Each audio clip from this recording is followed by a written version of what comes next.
bersatu dirikan ada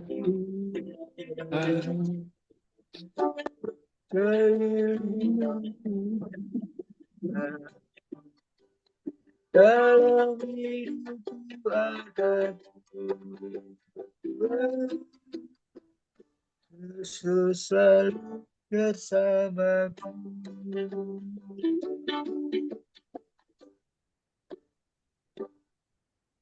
Selalu memandang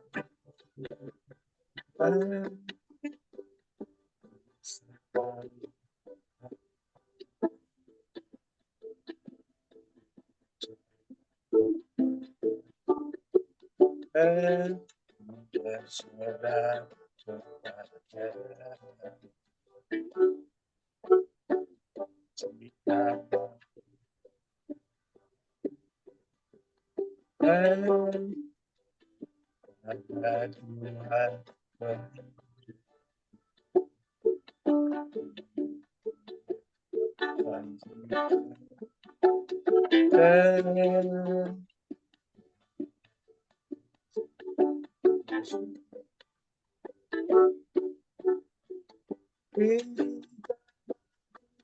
ada Tuhan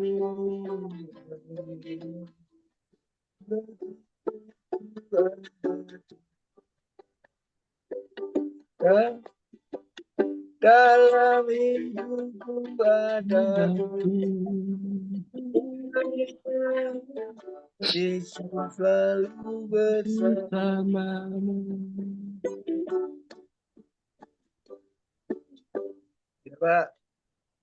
Oke, Bapak Ibu, selamat Ya, bentar Pak.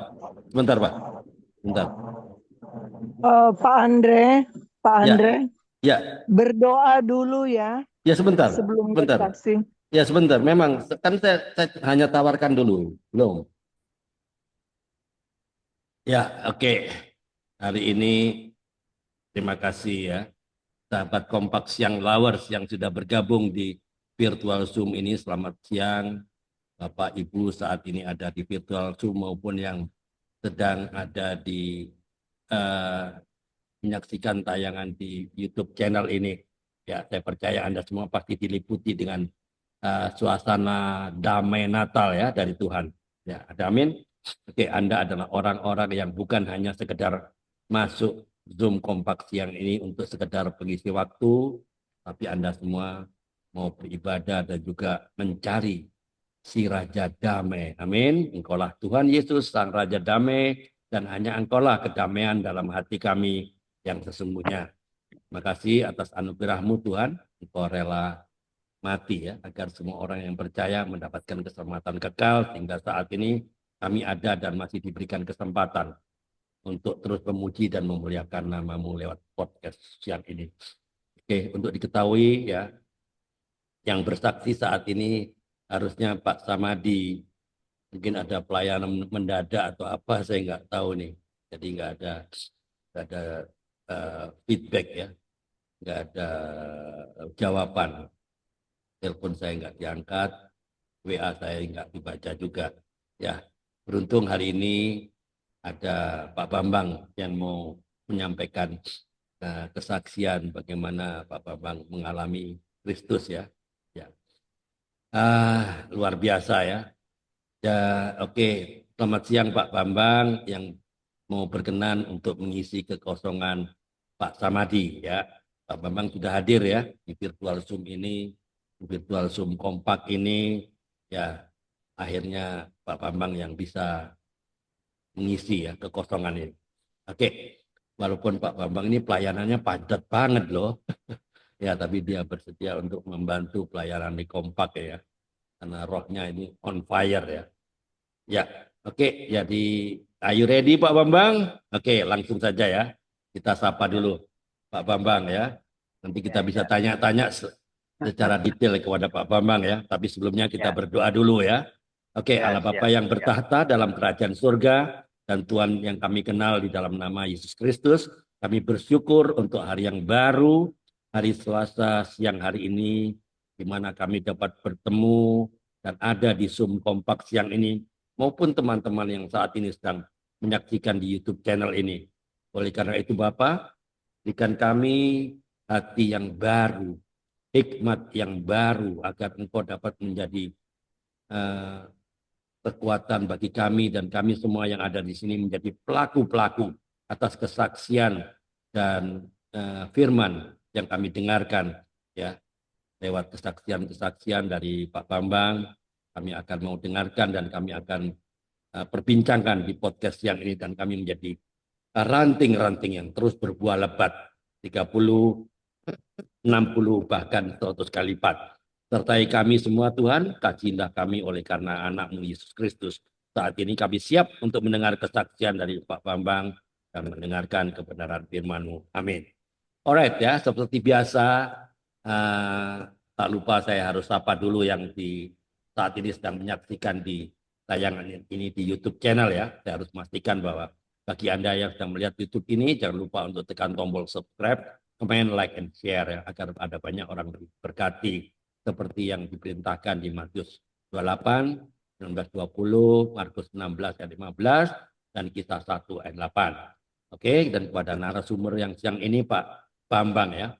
Welcome to the room of revival and room of reform. Selamat datang di ruang kebangkitan dan ruang reformasi. Oke, kita kembali ke narasumber ya. Ya, teman lama lah. Pak Bambang ya, bisa diceritakan ya. Secara singkat mungkin ada yang belum tahu. Oh, Pak Karel masuk hari ini. Ya, terima kasih Pak Karel. Selamat siang. Ya, ya ada Ibu Ria orang mungkin belum tahu. Ibu Ripka juga belum tahu ya. Siapa Pak Bambang? Boleh ceritakan Pak? Ya, latar belakang keluarga asal. Kenapa terdampar di Singosari? Ngapain? Oke, silakan Pak Bambang, monggo. Ya, baik. Ya, terima kasih Pak Andre. Waktu kesempatan untuk saya boleh menyaksikan cinta Tuhan, kasih karunia Tuhan, penyertaan Tuhan yang luar biasa. Ya, sehingga saya boleh ada saat ini yang sudah berumur 73 tahun ini. Luar biasa. Luar biasa Tuhan itu. Amin. Nama Yesus, nama yang dahsyat, ya, nama yang luar biasa. Tidak ada nama yang lain ya di kolong langit ini yang memiliki otoritas, kuasa dan kedaulatan bagi ciptaannya. Itu yang saya rasakan. Tapi sebelum saya menyaksikan kesaksian, ya sebenarnya kalau mau saksi bisa berjilid-jilid Pak ya. Tapi saya episode pertama boleh ya, episode pertama. Disambung lagi episode kedua. Tenang aja Pak. Nah untuk itu saya memperkenalkan diri. Nama saya pertama orang tua memberi nama itu Bambang Setiono Adi. Jadi Bambang Setiono Adi. Bambang itu anak laki-laki. Ya. Kalau pas di Jawa itu Bambang itu Bambang Permadi Janoko itu kan Bambang itu laki-laki.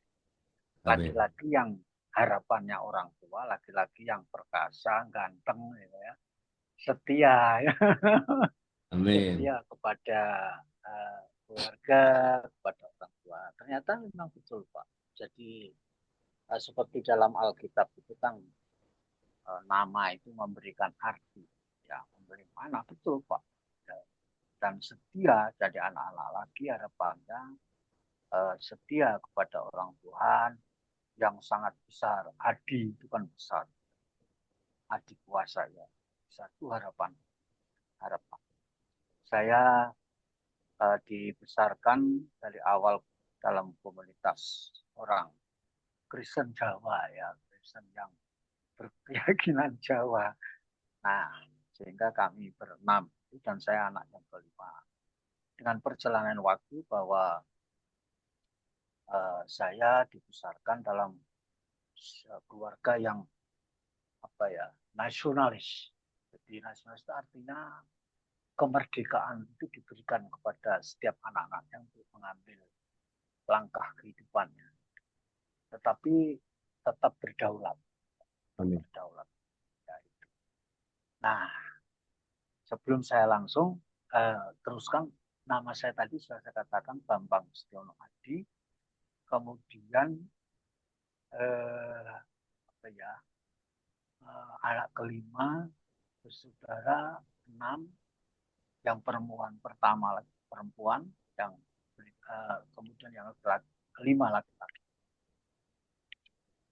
Nah, saya singkat ceritanya bahwa perjalanan kekristenan saya yang perlu saya akan saksikan.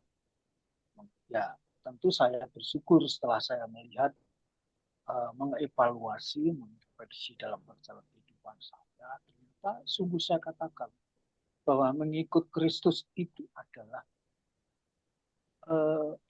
suatu hidup dalam kebenaran yang benar-benar dalam kebenaran. Amin. Ya, tidak ada jalan lain yang benar kecuali ikut Kristus. Itu memang benar saya lakukan. Mengapa? Bukan berarti saya mengatakan ini karena saya sekarang ikut Kristus, tidak. Karena memang saya awalnya tadi sudah saya katakan saya hidup dalam Islam Jawa. Nah, saya dari kecil sampai SMA ya, SMA saya ikut Islam. Dan kok saya ditangkap pada umur sesudah SMA itu umur 22, 21 ya. 21, yang itu saya mengikut Kristus. Nah, itu yang nanti saya akan sampaikan bagaimana saya bisa mengikut Kristus.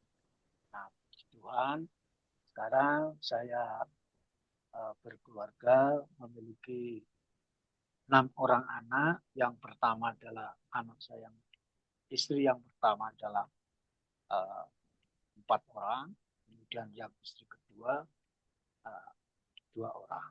Semuanya sudah berdiri sendiri-sendiri dalam pemeliharaan Tuhan. Ya, sudah bekerja dan hidup sendiri-sendiri. Tinggal saya sekarang berdua dengan istri saya yang kedua. Nah, mungkin nanti ada pertanyaan bagaimana kok bisa dapat istri 2, itu nanti bisa bertanya. Tapi yang saya sampaikan bahwa perjalanan hidup saya itu tadi sudah sampaikan banyak yang apa ya, yang bisa saya saksikan. Tetapi yang perlu saya saksikan itu intinya bahwa mengikut Yesus itu tidak jalan yang tidak salah. Mengapa saya katakan? Karena ketika saya di dalam Islam itu ya betul banyak orang yang mengatakan hanya bisa menghafal, tapi artinya tidak tahu. Hanya bisa menghafal saja. Jadi ayat-ayat itu kita hafal dan menurut sholat-sholat yang ada itu berdasarkan hafalan semua. Ya, 2 rakaat, 4 rakaat dan sebagainya itu menurut apa namanya hafalan-hafalan. Tapi arti sesungguhnya tidak mengerti saya. Tetapi ketika saya ya meskipun saya juga apa namanya mempelajari tentang Islam, tapi betul ya, betul banyak orang murtadin mengatakan tidak ada satu insurance, jadi jaminan keselamatan itu tidak saya dapatkan. Ya, ya. Oleh sebab itu saya ketika waktu dewasa, kemudian saya mengikut kakak. Ya, waktu itu saya mulai dari SMP sampai SMA itu ikut kakak saya. Dan kebetulan kakak saya adalah satu-satunya keluarga yang Katolik. Meskipun kita hidup dalam keluarga Islam, tapi kakak saya sudah mengambil langkah lebih awal masuk di Katolik karena pada waktu itu dia ada di Jogja, sekolah di Jogja, dan di Jogja banyak orang Katolik, sehingga dia adalah komunitas orang Katolik yang ambil kepercayaannya dalam Katolik. Nah, pada waktu sudah bekerja, saya ikut dia dan ikut Katolik, ya, karena saya mulai dari SMP yang ke gereja, karena saya harus membantu kakak saya ngomong misalnya membantu uh, bukan memelihara mendampingi anaknya, ya.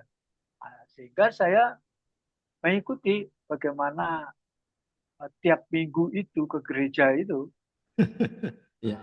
Terus saya mendengarkan apa yang disampaikan oleh Romo, ya, tentang firman Allah. Kemudian ada bacaan-bacaan, gitu ya. Ya. Oke, Pak Bambang. Ya. Pak Bambang tadinya kan latar belakang agama seberang kan, Ya. mengikut Kristus. Apakah gara-gara mengikut kakak atau ada hal lain yang lebih esensial dari itu? Ada, Pak. Jadi begini, ketika saya membaca sebuah firman, ya, Oke. saya itu adalah suatu kepastian asuransi dalam kehidupannya.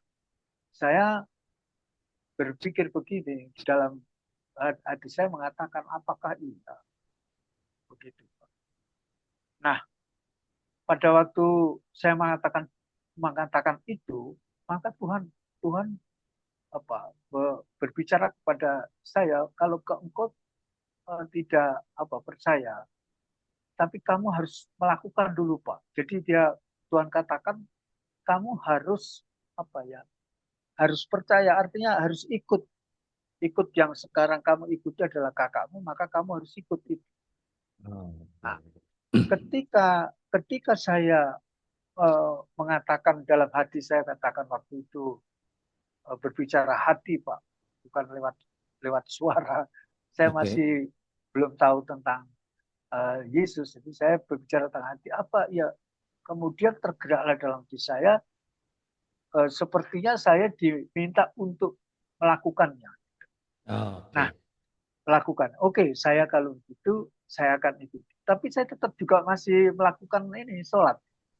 Oke, saya ikut, ya. Ya, sebentar Pak Bambang. Ya, dua-dua itu. Iya. Ya, dua-dua kan. Ya, Pak Bambang kan harusnya berpikir, ini Alkitab ini palsu. Dipalsukan kok begitu gampang mau percaya tulisan di Alkitab. Apa yang menyebabkan Pak Bambang begitu gampang? Kayaknya begitu gampang. Ditulis apa yang ditulis Alkitab, percaya kan? Alkitab itu kan banyak dipalsukan, nggak asli kan begitu. Ya, dari pendapat RT 6 itu. Kok begitu gampang waktu itu? Gimana, Pak? Jadi gini, Pak. Jadi waktu itu sedang ada semacam selebaran traktat. Apa itu?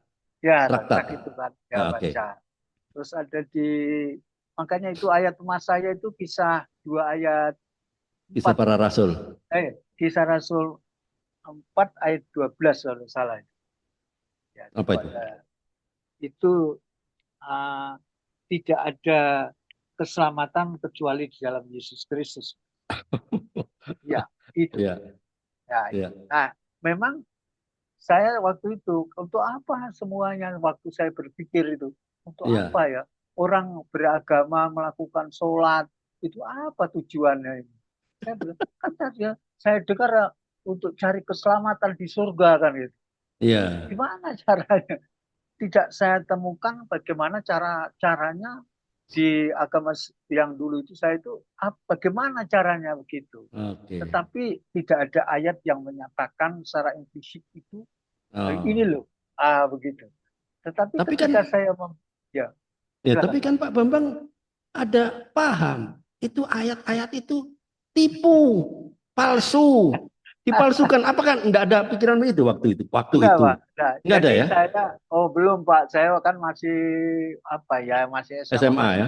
Dalam tentang itu. Tapi hanya intinya saya berpikir begini, apa sih tujuannya orang sembahyang ya 5 waktu, apa tujuannya itu? Kan tujuannya untuk mencari keselamatan baik di akhirat maupun di dunia dan di akhirat. Nah, terus mana gitu? Nah, saya kan masih terus bergejolak dalam hati saya. Ketika saya membaca itu di dalam kisah 4 ayat 12 itulah, maka saya ini sudah dinyatakan dalam kitabnya orang kakak saya gitu. Ini, oh ya, ini semakinlah apa yang Tuhan berbicara dalam hati saya. Oke, saya waktu itu mengambil langkah untuk mengikut Kristus. Oke. Tetapi Apakah saya masih kakaknya Pak Bambang memberitahu ini Kisah Para Rasul 4 ayat 12 dan keselamatan tidak ada di dalam siapapun juga selain di dalam Dia, sebab di bawah kolong langit itu tidak ada nama lain yang diberikan manusia yang olehnya kita dapat diselamatkan. Apakah kakak Pak Bambang yang memberikan itu enggak, atau Pak Bambang enggak? Pak. Oh, Jadi siapa yang begini, memberikan? itulah Tuhan itu. Kan saya SMA sudah lulus Pak ya, sudah dewasa. Ya. Ya. Jadi udah dewasa, saya sesungguhnya lulus tahun umur 20, tahun 72 itu ya, umur 72. Umur 20, kemudian saya menganggur Pak. Menganggur 2 tahun karena saya harus melanjutkan sekolah, perlu biaya, saya kerja dulu. Nah, pada masa itu saya terus aktif di dalam ini, ikut kakak saya gereja, maka itu siapakah sebenarnya yang memberitahu itu? Itulah Tuhan yang ajaib itu. Ya. Saya justru dipertemukan istri saya yang pertama itu, Pak. Oh. Itu. Dan kebetulan tulang rusuk dari Manado itu kah? Iya. Loh, ada di mana dia? Di Jakarta kah? Enggak, di Pak, di Bondowoso, situ Bondowoso, di Peracekan. Karena kakak saya kan kerja di pabrik gula. Oh iya, pabrik gula Peracekan, ya. Saya tahu. Kemudian di situ ada sebuah gereja, gereja Pantekosta memang. Itu mamahnya itu, dia seorang pendeta, lah dia aktivis di situ. Nah, dia kebetulan tidak jauh berbeda dengan saya, umurnya beda 6 bulan kalau tidak salah. Saya bulan Mei lahir, dia bulan November pada tahun yang sama. Nah, itu setelah perkenalan pada waktu itu ada acara gereja, acara pabrik, dan saya ketemu dengan dia, tidak tahu Pak, dipertemukan begitu. Ya karena namanya nyong-nyong lihat cewek-cewek putih-putih kan, ya, Manado ya. Lagi ya. Saya tanya Manado itu, kamu ini siapa gitu? Oh saya dari Manado ini. Oh ya.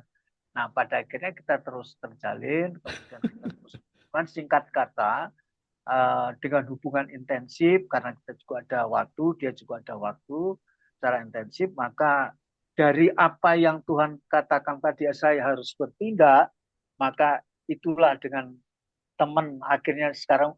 Tadinya saya tidak tahu kalau dia jadi teman dengan saya bergaul dengan istri ya calon itu waktu itu semakinlah kita sering bicara tentang Alkitab gitu.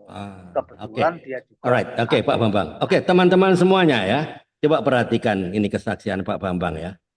Ternyata apa? Pak Bambang kan dari agama seberang. Tapi ternyata Yohanes 15 ayat 16 itu berlaku untuk dia. Bukan kamu yang memilih aku kan? Pak Bambang tahu-tahu nemu ayat itu. Nggak ada orang yang nginjili dia, nggak ada. Ya nggak? Nggak ada. Nah, Pak Bambang tetap sholat, ya toh, tetap melakukan kewajiban sebagai orang agama RT 6. Tapi ternyata Tuhan sudah memilih loh. Daniel Bambang Setiono. Luar biasa ya. Terus dipertemukan dengan tulang rusuknya. Coba itu kan cara Tuhan kan. Coba kira-kira kalau Pak Bambang nggak ikut sama kakaknya, kira-kira terjadi nggak? Mungkin enggak. Tapi Tuhan bisa pakai peristiwa apa saja. Oke, lanjut Kak Pak Bambang. Lanjut. Jadi begini Pak, ketika saya belum menikah, jadi pada pertemuan itu saya dengan istri saya yang pertama itu di tahun 70 saya. Kemudian pada itu proses kita saling hubungan karena sama-sama ada waktu. Terus nikah di tahun 75. Sebelum nikah kita intensif terus itu tahun 72 saya dibaptis ya, dibaptis 72. Kemudian tahun 75. Nah, persoalannya Pak, mengapa semakin semakin nyata bahwa apa yang pertama dulu Tuhan katakan pada saya dengan Oke. waktu hati saya itu ada suatu peristiwa yang menyatakan bahwa ikut Tuhan Yesus itu tidak main-main. Ya. Apa itu? Mengapa saya katakan demikian? Ketika saya mengambil langkah itu, ya kadang-kadang saya ada pikiran mau kembali lagi karena lingkungan saya. Sedangkan Ya, ya. Saya sedangkan tahu. waktu itu saya sekolah saja, Pak. Kan saya masuk akademi itu tahun 72. Ya. 72, kemudian 73 saya nikah pas saya juga lulus. Nah, waktu saya di akademi itu, meskipun saya sebelum Bisa apa dijelaskan, Pak, akademi itu ya, apa, Pak? Ini teman-teman pada ya, bertanya-tanya, akademi apa nih? akademi Saya sudah tahu sih. Teman-teman ya belum tahu, Pak. Silakan. akademi usaha perikanan di Jakarta. AUP Ya, AUP itu. di Nah, Jakarta. itu saya masih setengah-setengah, Pak. Jadi Oke. saya masih ikut ajaran meskipun saya sudah terima Kristen, ya. Tapi Belum baptis, setengah-setengah. Pak. Belum Ya. baptis, saya masih ada pendidikan itu. Saya juga masih ikut pelajaran agama Islam. Bahkan waktu ujian itu juga sholat itu. Nah, Oke. setelah itu, Pak, sebelum saya nikah kan ada praktikum. Praktikum ketika ke tingkat 2 kan ada praktikum. Kemudian di situ satu peristiwa yang luar biasa. Ketika saya terus memperdalami Alkitab, mengikut Kristus, yang saya katakan damai, apa yang terjadi? Saya hampir mati, Pak. Mati masuk palka. Oh iya. Masuk palka tertutup. Iya. Tertutup, Pak. Pintunya dari atas kan? Lubang dari atas itu. Hanya atas saja. Di samping, Pak. Di samping ada ya? Iya, di luar maksudnya berdiri, Pak, karena itu kan di dek depan. Ya, di dek depan. Nah, saya masuk situ. Nah, disitulah Tuhan katakan, ketika engkau tidak percaya dengan aku, kau akan binasa. Tetapi kalau engkau percaya dengan aku, maka ada keselamatan bagimu. Apa yang terjadi, Pak? Saya katakan, saya berteriak, pertama saya minta ampun kedua orang tua saya, karena kan sudah masuk cukup lama, Pak. Saya berkeringat seperti basah, kuyup panas, gitu. Ya panas. Itu mau mati mati kehabisan udara. Gitu. Iya, betul. Jadi berkeringat semua, Pak. Saya sudah lemas di situ. Kemudian saya ingat kepada Tuhan Yesus bahwa jika engkau ikut aku, jangan boleh main-main. Akulah yang punya kuasa keselamatan.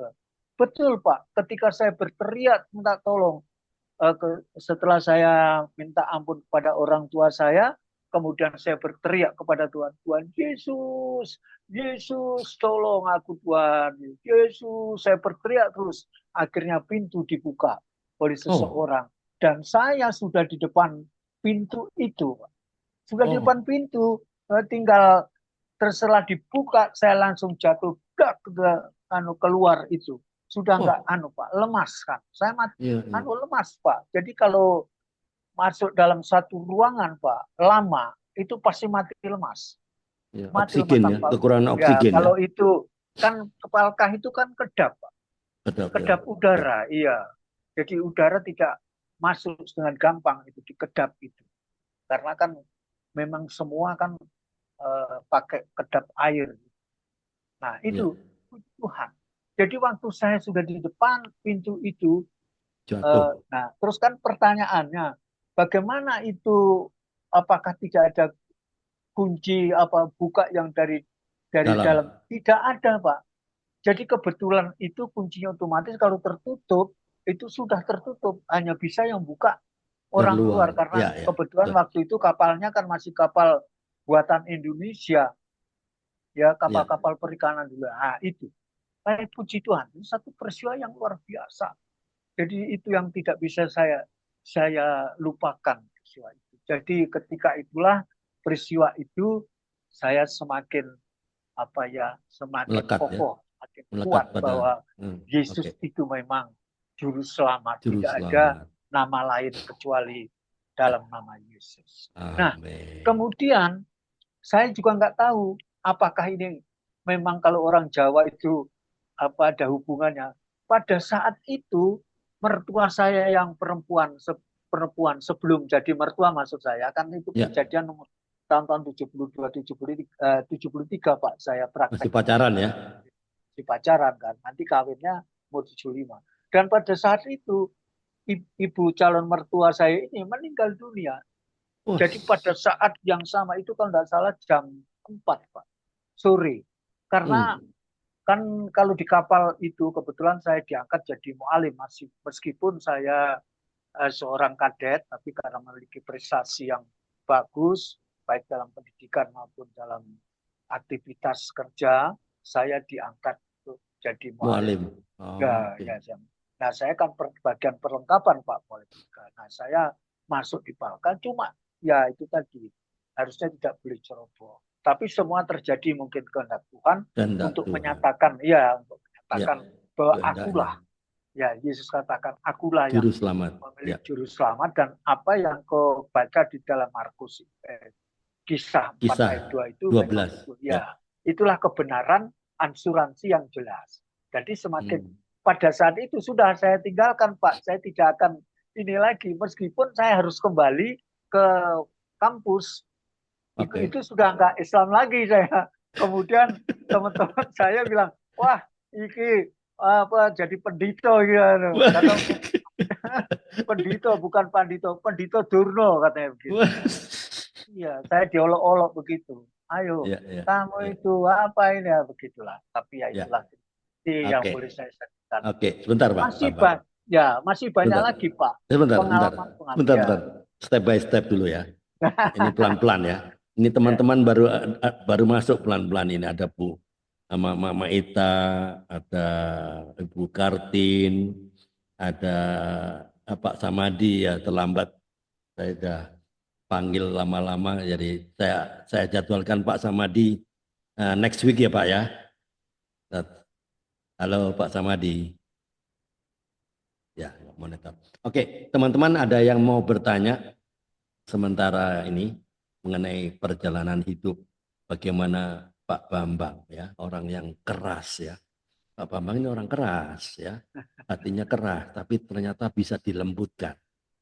Hati yang sekeras itu dilembutkan dengan cara ditunjukkan ayat itu ya. Tidak ditunjukkan oleh kakaknya yang sudah Katolik ya, nggak ditunjukkan oleh Romo, tapi entah gimana ayat itu bersinar ya, Kisah Para Rasul 12 ya. Nah, disitulah tergenapilah ya, ayat Yohanes 15 ayat 16, bukan kamu yang memilih aku, tapi aku yang memilih Bambang Setiono. Oke, ada yang mau bertanya? Silakan buka mikrofon. Ada Pak Andre, ada. Bu Mama Ita, oke silakan. Oke, ya. Salam Pak Bambang. Salam Ibu, Tuhan berkati. Iya, saya kagum sekali sama Tuhan Yesus ya. Kalau Ya, dia udah amin. pilih, itu tidak bisa apa? Kita Menghindar. Tidak bisa menghindar. menghindar, nggak bisa Ya. kita menghindar. Mau bagaimanapun tetap jalannya. Jalannya itu unik memang, unik sekali. Yaitu Masuk apa? palka lagi, mau masuk Masuk palka palka. mau Kan mati Tuhan loh itu. mau mati lagi, mau mati tuh. Tadinya kalau nggak seperti itu, mungkin Bapak masih Sholat main terus, sholat lagi. Akhirnya Tuhan bilang, apa firman-Nya? Akulah jalan dan kebenaran dan hidup. Dan hidup. Hidupnya Pak Bambang tuh tinggal di ujung tanduk. Pilihan Iya. mati atau hidup. Iya. Untuk Pak Bambang dikasih hikmat ya sama Tuhan. Amin. Sehingga Pak Bambang bisa berteriak, Yesus, Yesus, yang tadinya hatinya nggak di situ. Tapi itulah cara Tuhan ya. Amin. Ya. Tuhan akhirnya Pak Bambang bisa menerima Yesus itu dengan segenap hati. Dan Amin. saya lihat sampai sekarang itu Pak Bambang eksis banget di firman Tuhan. Nah, itu karena apa? Pilihan. Kita nih manusia-manusia pilihan. Amin. Jadi kalau ada manusia pilihan ini, kita ya nggak bisa apa-apa. Tapi proses hidup membuat kita tuh semakin meningkat, meningkat, meningkat untuk naik. Amin. Ya, Ibu. Terlempar saya, Pak. Oh, jaringannya Jaringan. jaringannya terlempar. Itu benar-benar tulang rusuk, Pak. Tapi Tulang diambil dengan cepat, Pak. Tapi saya dapat tulang rusuk yang baru. yang baru. Tulang rusuk yang baru Manado lagi. Aduh lagi. Luar biasa, Memang. Tuhan. Iya, iya, iya. Ya, Iya, oke. Pak. Ya, memang cara Tuhan ya, nggak masuk akal ya. Harus masuk palka. Kalau nggak masuk palka, mungkin Pak Bambang nggak seperti ini. Masih sholat juga. Masih double-double. Mana yang menguntungkan dia ikut. Gitu. Betul, Pak. Itu. Tapi begitu tahu bahwa nyawanya di ujung tanduk, dia teriak Nah, satu ya. nama di atas Lanjut segala ya nama. Pak Andre, aku lanjut lagi ya. Oh iya ya, nanti terlempar ya. Sebentar gitu. Emang udaranya mendung sekali di sini. Oh iya ya, oke. Ya, ya. Jadi pertanyaan saya begini, Pak. Nah, Ya, Pak. udah diselamatkan, sudah keluar, tapi ya kondisinya nggak tahu tuh pingsan atau tidak atau bagaimana. Saya juga kurang tahu. Tapi yang jelas saya, bagaimana kelanjutannya iman percaya Pak Bambang setelah keluar dari maut itulah, apa tuh namanya kalau itu, palka itu. Palka ada Iya, tempat barang di dek tempat kapal. barang itu. Ya. Nah, apa kesaksian Bapak di tengah-tengah orang-orang banyak yang melihat kondisi Bapak yang keluar seperti itu, entah pingsan, entah tidak, atau banyak yang bertanya, atau banyak yang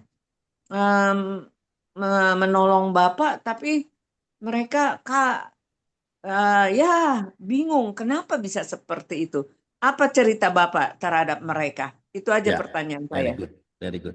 Ya, ya. Ya, silakan. Terima kasih Bu Rita. Ya. Jadi pertanyaannya apa yang akhir apa setelah kejadian itu apa? Yang jelas saya semakin cinta kepada Tuhan. Satu. Oke. Kemudian yang kedua, saya semakin cinta juga calon istri saya. Jadi saya mengambil satu sikap bahwa saya tidak akan bisa hidup tanpa Tuhan Yesus dan dengan tulang rusuk saya yang telah menyelamatkan. Itu.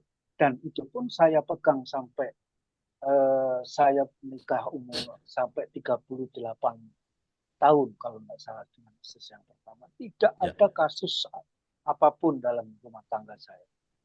Meskipun ya mungkin masalah ekonomi, masalah anak-anak, tetapi masalah yang prinsip di dalam perkawinan tidak pernah terjadi.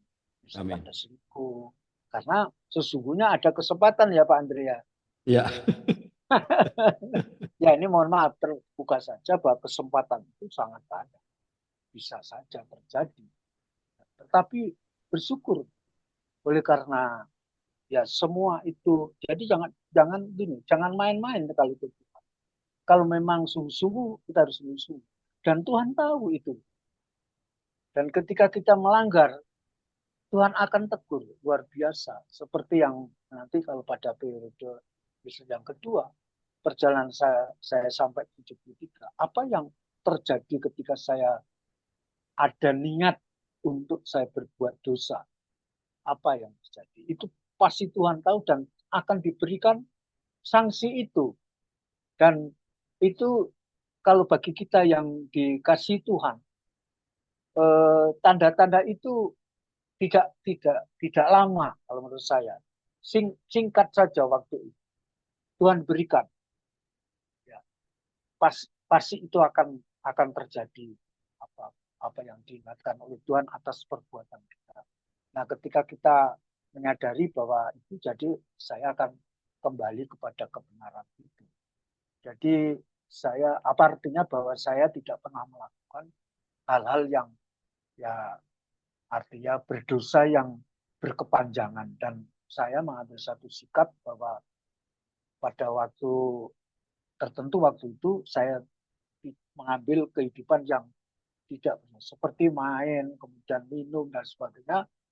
Itu pada umur saya masih di kapal. kalau nggak salah menjelang mau turun 40-an itu saya 38. Ada suara lain ya, Pak Bambang. Ya Pak, Suara TV itu. Ada nggak suara ada lain, Pak, Pak. nggak ada Suara Pak. TV mungkin. Saya Ada sendiri, suara TV kah? nggak ada. Saya Bocor, sendiri Pak Pak. Andre. Enggak, saya nggak dengar apa-apa, Pak. Iya. Nah, kemudian yang Lanjut, kedua, lanjut. ya saya lanjutkan. Ya. Yang kedua, pertanyaan Ibu tadi, apa yang saya harus nyatakan kepada mereka?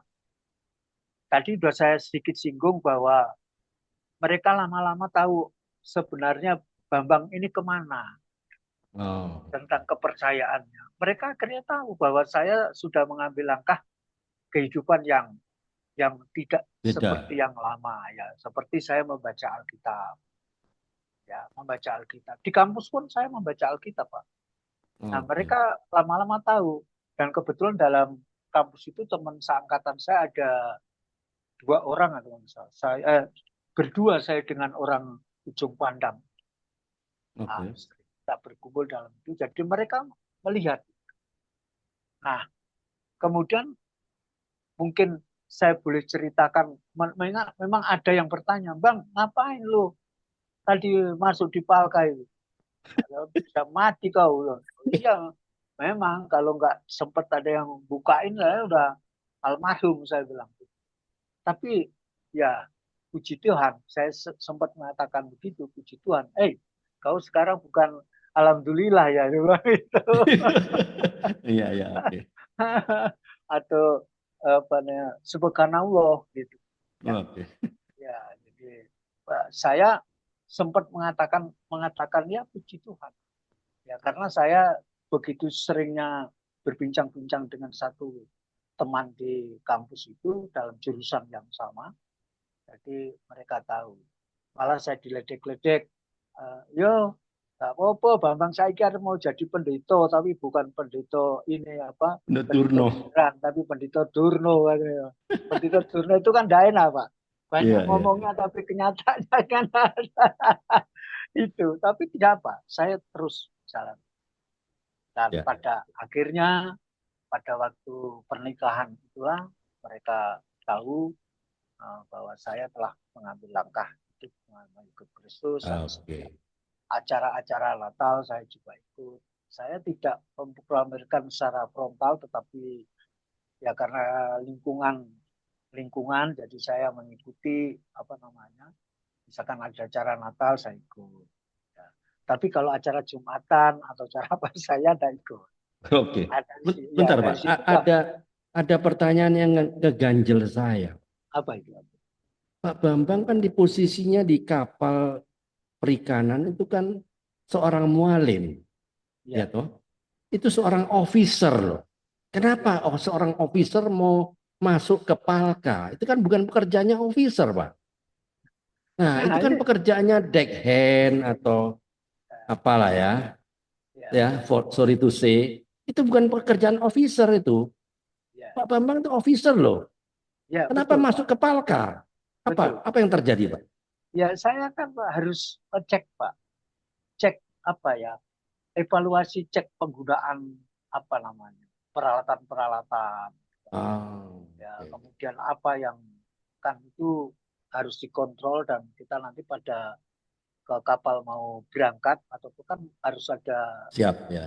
Ya, kita kan ada suatu forum pertemuan begitu apa dek yang mau diperlukan dek nanti kan saya mesti ditanya paling 3 mana 2 dan sebagainya. Ya. Dan saya harus memberikan laporan dan kenyataan yang ada kebutuhan yang saya perlukan. Ya memang harus Pak ya ada pekerja yang apa namanya kayak klasik ya. dan apa itu Pak yang aduh sampai lupa namanya saya itu yang pengantar antara semua apa perwira dengan semua kru yang paling bawah. Bukan Pak, bukan apa itu jabatan serang Serang itu Pak. Ya. Serang itu memiliki jabatan pengantara Pak.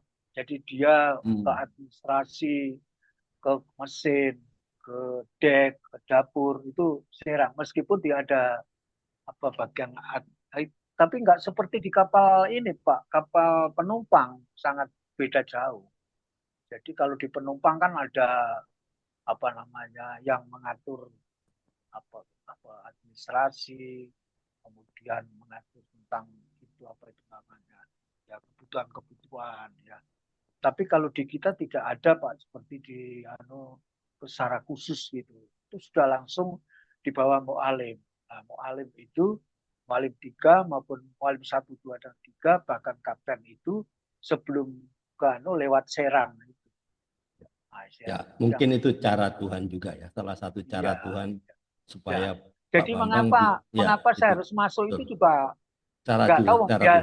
Biasanya juga nggak apa-apa Pak. Biasanya salah satu cara Tuhan. Ya. Cuma ya kecerobohan karena itu kan ada pintu yang apa namanya harus ada penyangga itu ya. Nah itu tidak terpasang karena dalam kondisi safety-nya ya. Ya waktu itu kan di pelabuhan dalam kondisi normal jadi tidak goyang. Nah pada waktu saya masuk tidak tahu bagaimana ada mungkin ya ada gelombang yang itu sehingga pintunya ikut terdorong. Tertutup. Itu semua juga di luar nalar pada waktu itu. Apa juga saya tidak ada penjaganya itu apa namanya itu yang penahan itu pintu itu gitu. Kok tidak dipasang dulu sebelum masuk biasanya harusnya begitu. Tapi itu cara Tuhan ya.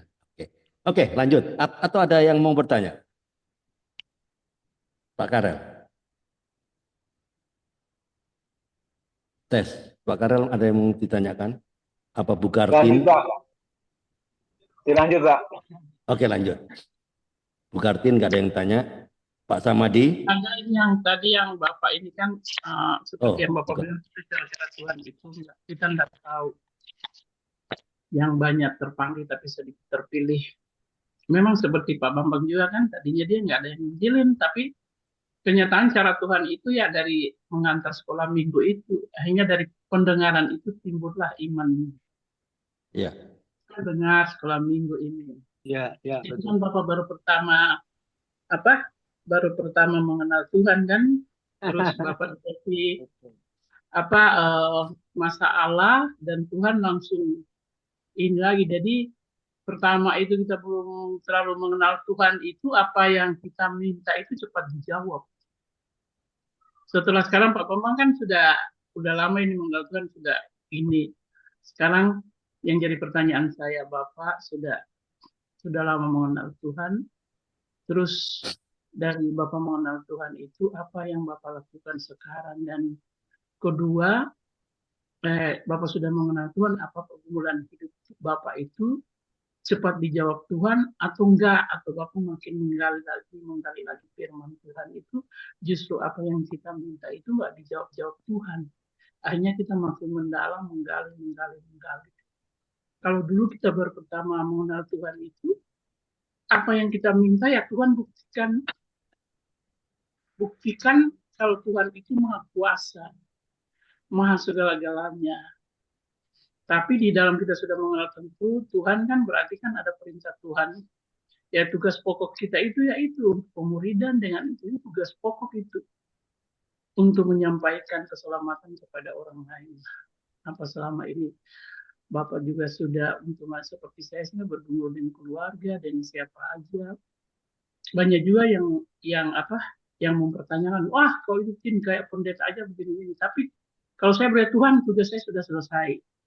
Tapi tugas selanjutnya itulah tugasnya Tuhan kan, karena Tuhan tidak bisa membicara langsung kepada orang per orang.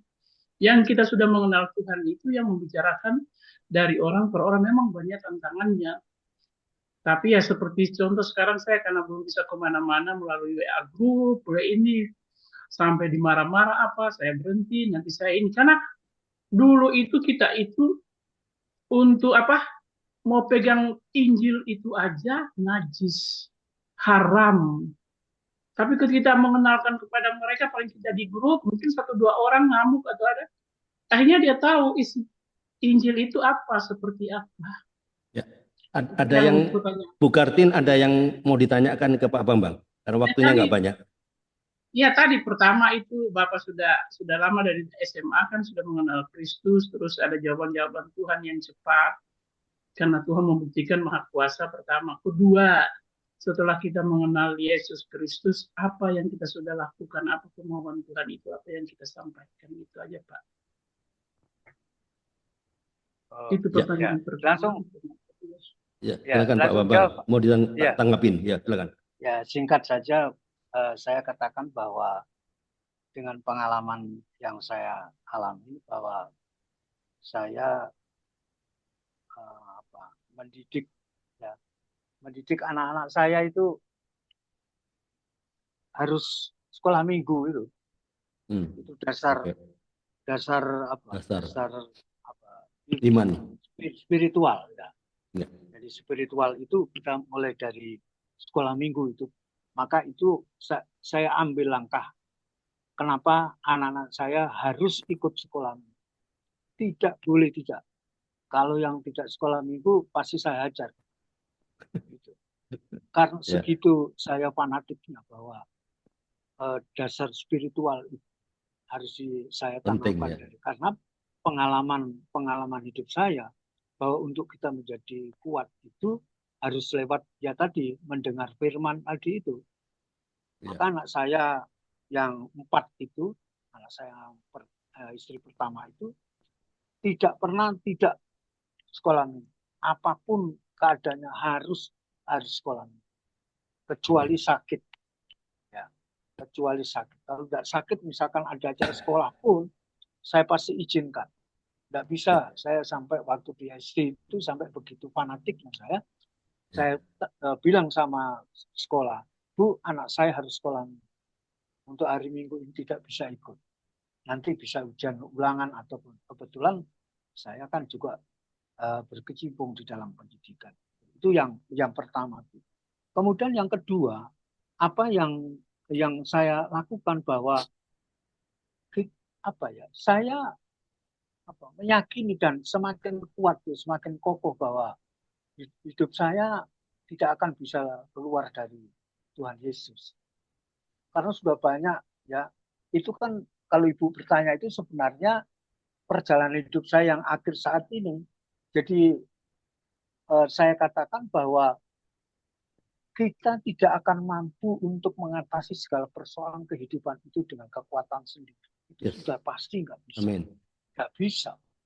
Sampai Tuhan nyatakan, Allah, saya waktu itu kan saya di kapal itu kan ya duit banyak, apa mampu lah semua itu.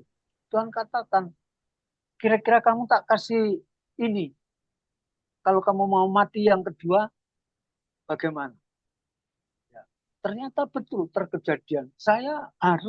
Mestinya saya harus terbuang di Laut Selatan. Pada waktu saya menangkap ikan longline itu, ikan-ikan besar itu di samudra. Kebetulan kapal saya kapal yang saya bawa bersama kuda dari Jepang itu longline untuk menangkap ikan-ikan besar itu. Ketika saya terlilit itu, kalau itu tidak pertolongan Tuhan, cepat saya harus melompat itu. Dan itu pun ada teriakan, nggak tahu dari mana datangnya, bahwa kaki saya terikat dengan tali itu. Maka dengan sadar saya harus lompat itu. Ya waktu itu masih muda ya. Jadi, langsung saya lompat, yes. Tuhan Yesus tolong, dia lompat saya. Dan itu tali, karena kan sedang operasional, harus menebar jaring, itu kan tak jalan terus itu. Tapi di situ Tuhan nyatakan, jika itu terjadi kepada kamu tidak ada aku, mati kamu. Masuk dimakan ikan. Begitu. Jadi pada akhirnya saya bisa katakan, sampai sekarang pun saya mendidik anak saya. Sampai ada persoalan rumah tangga pun kemarin ada persoalan mau cerai, saya bilang, orang bercerai adalah dosa di hadapan Tuhan. Kamu tidak akan mewarisi kerajaan surga. Nerakalah kamu punya bagian, saya katakan begitu. Kamu hidup mewah di dunia, tetapi kamu akan miskin dan tidak akan ada pertolongan kamu di dalam dunia yang berikutnya, yang kamu akan hadapi selanjutnya. Maka jangan sekali-kali kamu bercerai. Tidak ada perceraian di dalam agama kita yang kita anut Kristen. Dosa itu kepada Tuhan untuk selama-lamanya. Akhirnya tidak, Pak. Betul, ini anak saya yang di Bekasi itu. Dia diberkati. Dia buka kafe. Namanya sekarang Sanobar itu, Pak. Di Harapan Indah di Bekasi. Dekat Ya, Aqua ya? Dekat Iya. Aqua. Ya. Iya, betul, Pak. Jadi puji Tuhan, dia diberkati sekarang. Dan dia punya rumah di sana. Ya, puji Tuhan. Entah gimana caranya dia diberkati Tuhan. Amin. Ya, itu. Saya bilang, kamu jangan tinggalkan Kristus. Layani Tuhan. Saya setiap minggu saya kontrol. Kamu melayani Tuhan seperti yang kamu sudah lakukan. Papa lihat kemarin bulan Juli. Kamu melayani, singer. Suamimu main drum, kebetulan orang musik. Anak saya, cucu saya, itu yang laki pun, yang laki sekarang udah itu juga Tuhan berikan talenta untuk bisa main keyboard. Ya, luar biasa lah Tuhan itu. Pelihara dia. Apa kamu tidak ingat itu? Nah itulah, maka singkatnya bahwa saya berdasarkan pengalaman hidup saya yang Tuhan berikan kepada saya transferkan. Saya tidak mau seperti Samuel. Tidak seperti Samuel. Samuel itu baik untuk dirinya sendiri. Tapi dia kepada anak-anaknya, ya, 2 anaknya laki-laki menjadi hakim. Tapi apa yang dia lakukan? Dia adalah koruptor. Dia penjahat, dusta itu. Bisa dibaca di dalam Samuel 8 ayat yang ke berapa itu? 6 atau berapa? Apakah 2 saya? Tapi yang jelas di Samuel. Ya kalau boleh saya bukakan, saya bacakan ya. Di 1 Samuel 8. Nah, sebentar Pak. Boleh dibacakan? Ya, 1 Samuel 8 ayat yang kedua ya. Yang pertama dulu. Setelah Samuel menjadi tua, diangkatnyalah anak-anaknya laki-laki menjadi hakim atas orang Israel. Kemudian ayat kedua katakan, nama anaknya yang sulung ialah Yoel dan nama anaknya yang kedua ialah Abia. Keduanya menjadi hakim di Berseba. Tetapi anak-anaknya itu tidak hidup seperti ayahnya. Mereka mengejar laba, menerima suap, dan memutarbalikkan keadilan. Apa yang terjadi? Karena apa? Karena tidak mewariskan spiritual. Ya. Itu sebabnya saya takut dan anak-anak saya pasti saya bacakan ini. Kemudian saya baca tentang 1 Samuel, ya, perjalanan Samuel, kemudian Raja Elia, kemudian semua itu saya pasti gambarkan begitu. Itu kira-kira Bu. Jadi yang saya boleh sampaikan bahwa jawaban yang saya boleh sampaikan seperti kiranya apa yang menjadi pengalaman saya boleh juga memberi motivasi ataupun saya boleh bertanya. Terima kasih, Pak. Ya, Memberkati banyak. Saya boleh bertanya. Ya, silakan Bu. Ya, terakhir ya. Kebetulan ada Pak Andre ya sebagai ketua organisasi Zoom ini. Saya mau bertanya, barangkali juga ada ibu-ibu atau bapak yang lain yang bisa menjawab. Kenapa saya juga melihat di sini ya, ada beberapa anak-anak hamba Tuhan yang bapaknya tuh pendeta, ya setia sama Tuhan, tapi anak-anaknya tidak mengikuti jejak bapaknya. Banyak yang saya lihat di sini.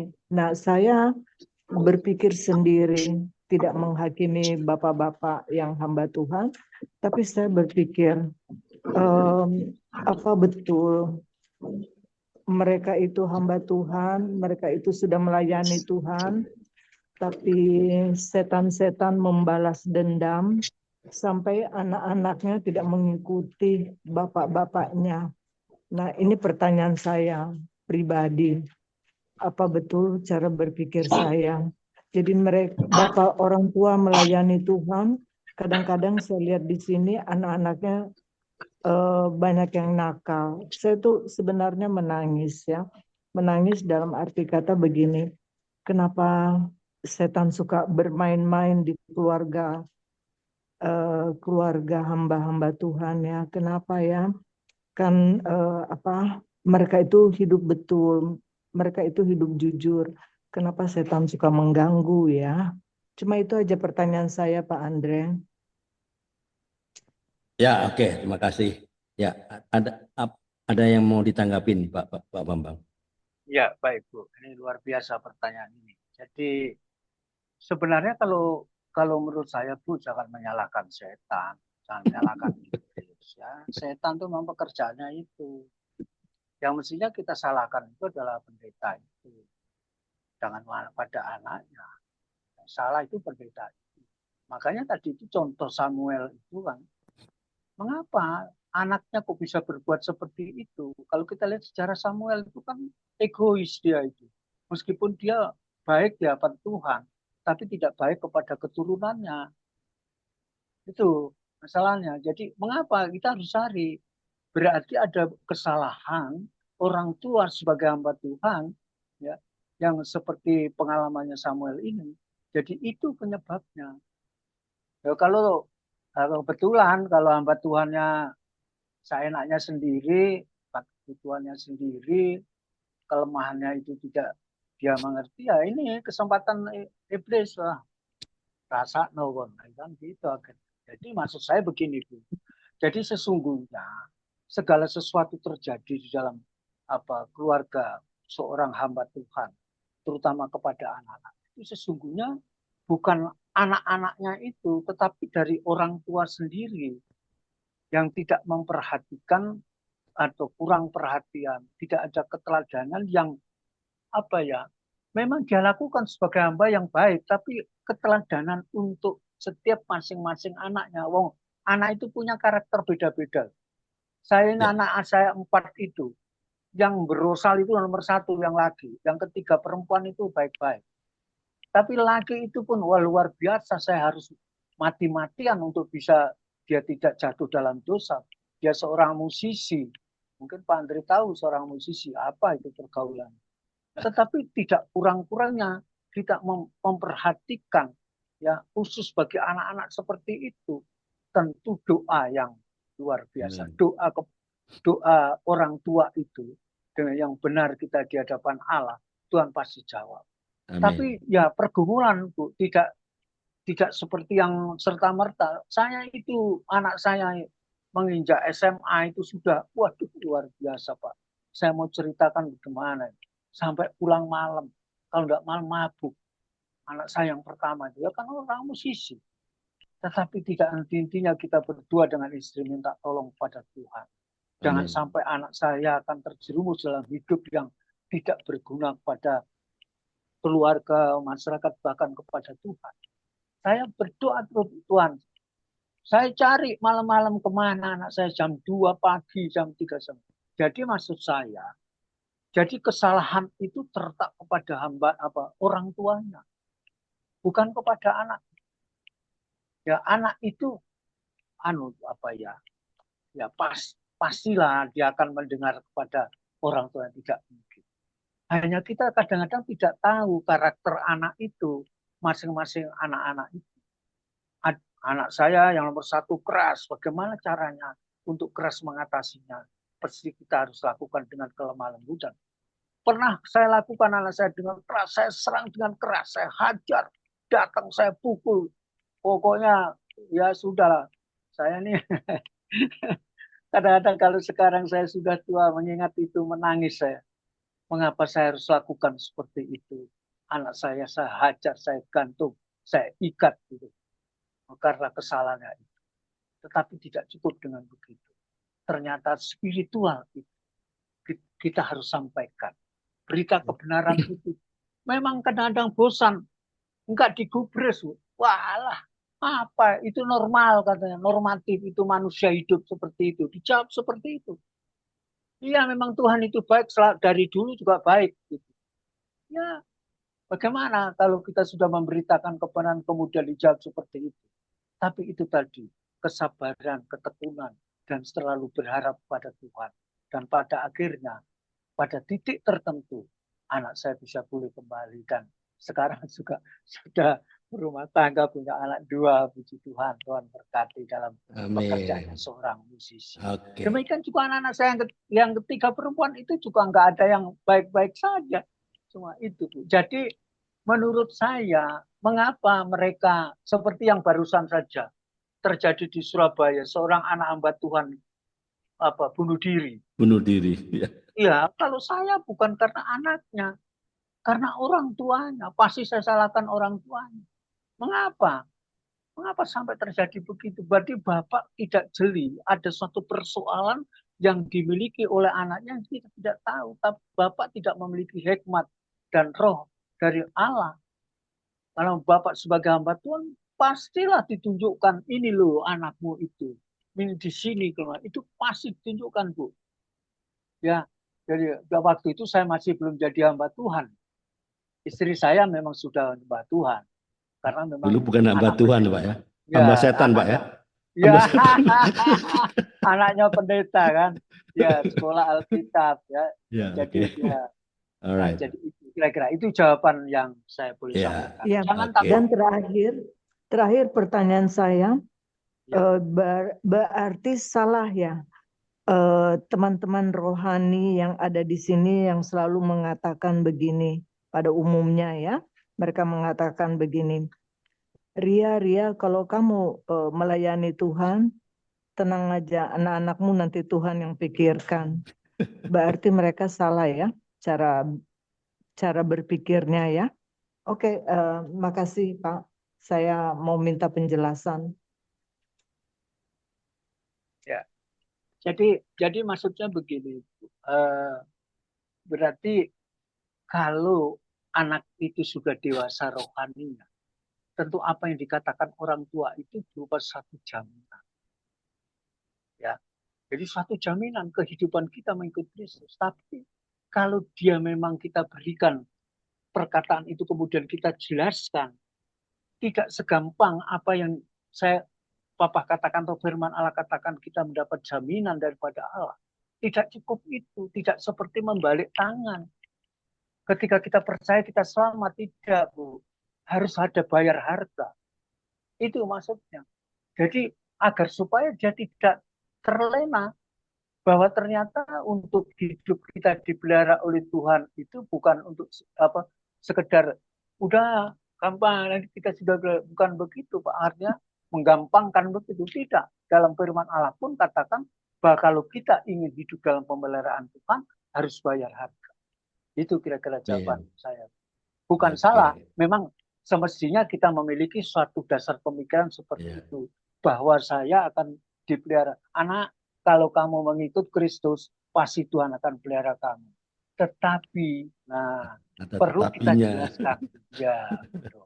Maka kita harus setia, taat kepada Tuhan, ya, mengikuti kehendak Tuhan, apa yang Tuhan firmankan. Ini pedoman kita adalah Alkitab, inilah yang menjadi dasar kehidupan kita agar supaya kita di dalam pemeliharaan Tuhan. Seperti yang Papa katakan, bahwa kamu pasti dipelihara oleh Tuhan. Itu kira-kira itu jawaban. Dan itu pun juga saya sampaikan kepada anak-anak saya. Tuhan memberkati. Oke, terima kasih Pak Bambang ya, waktunya nggak banyak. Jadi Oh, nanti hebat. sesi kedua. Terima kasih banyak, hebat. Terima kasih Bu Ria. Ya, selamat siang ada Pak Ben Yanis dari Manado. Ya, selamat siang atas kehadirannya. Ya, terlambat masuk ya Pak Pak Ben, nggak tahu ceritanya ya. Oke, terakhir Pak Bambang, bisa berikan pesan moralnya kepada teman-teman yang di virtual Zoom ini dan juga teman-teman yang saat ini sedang menyaksikan tayangan YouTube channel. Apa pesannya terhadap kesaksian dari Pak Bambang ya kepada teman-teman kita, bisa sampaikan pesan moralnya. Silakan. Ya Pak, pesan moral saya di Yeremia Pak. Oke. Ya, Yeremia. Mari kita baca Yeremia 17 ayat 5 dan 7. Yeremia berapa Pak Bambang? 17 Bu. 17 ayat 5 dan 7. Ini yang sering saya sampaikan kepada anak-anak saya, pesan saya. Dan saya kalau berkumpul dengan mereka, pasti ini yang saya sampaikan. Yeremia 17 ayat 5, tapi saya sampaikan yang ke-7 dulu. Diberkatilah orang yang mengandalkan Tuhan, yang menaruh harapannya pada Tuhan. Nah, kemudian ayat ke-5, beginilah Tuhan, firman Tuhan, terkutuklah orang yang mengandalkan manusia, yang mengandalkan kekuatannya sendiri, dan yang hatinya menjauh daripada Tuhan. Ini banyak ya, bisa nanti kita menjelaskan kepada anak kita mengapa kita apa sih mengandalkan kekuatan Tuhan itu yang bagaimana. Kemudian hati kita menjauh dari Tuhan itu sama dengan tidak melekat, hati kita tidak terhubung dengan Tuhan. Itu ya, kita perlu sampaikan kepada anak-anak kita. Nah, maka di sini ayat 7. Nah, ketika saya sampaikan, jadi pesan saya kepada kita sekalian, maka ketika kita membaca Yeremia ayat 17, pasal 17 ayat 5 dan 7, maka jangan sampai di situ. Kita baca di ayat 8. Nah, inilah janji daripada Allah. Ia akan seperti pohon yang ditanam di tepi air. Kita, ya ini karena bukan Allah, ini artinya karena huruf pertama itu kan huruf besar. Yang merambatkan akar-akarnya ke tepi batang air. Dan yang tidak mengalami datangnya panas terik.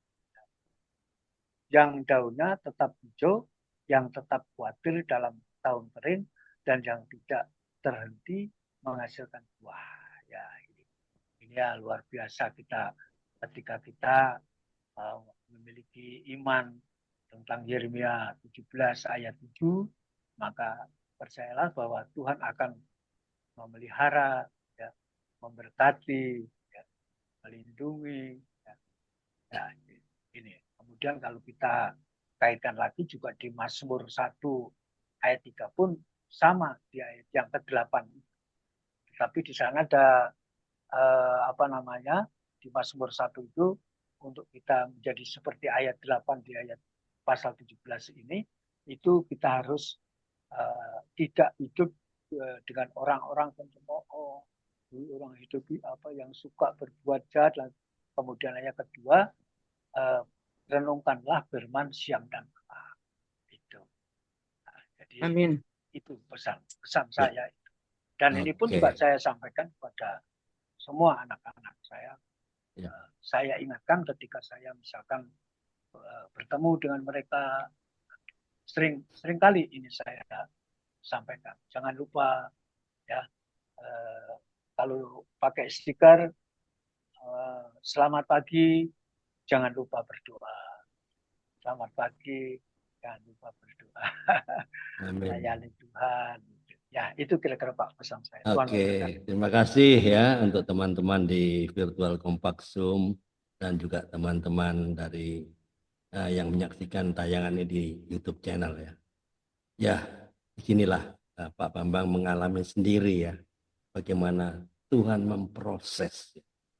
Kalau diproses sama Tuhan, jangan banyak protes. Karena kalau banyak protes, tidak ada progres. Itu. Pak Bambang. Amin. Gitu.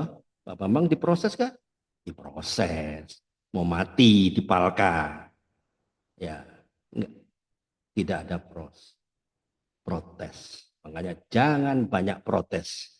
Kalau banyak protes, tidak ada progres. Oke. Saya akhiri dengan pantun ya. Potong kain panjang sebelah karena keburu dijahitkan. Kalau kita capek dan lelah, datang kepada Tuhan karena ada kelegaan. Amin. Oke, makasih. Silakan Pak Karel.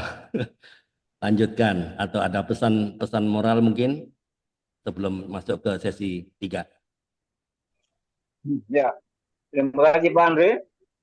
Kita lanjut pada sesi yang berikut aja Pak. Oke.